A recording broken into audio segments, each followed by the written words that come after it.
Today, I'll show you how to play Clash Royale on your Mac. Since it's a mobile game, you can install it directly from the App Store on Mac, but there are a couple of simple workarounds. The first option is to use Google Play Games Beta for Mac. Just visit the official Google Play Games website, download the installer, and sign in with your Google account. Once it's set up, search for Clash Royale and install it, just like on your phone.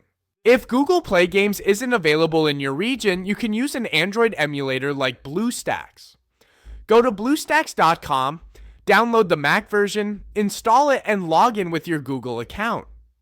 From there, open the Play Store, find Clash Royale, and install it. After installation, you can launch Clash Royale directly from Google Play Games or the emulator. You can even customize mouse and keyboard controls for a smoother gaming experience. And that's it. You can now enjoy Clash Royale on your Mac with either method.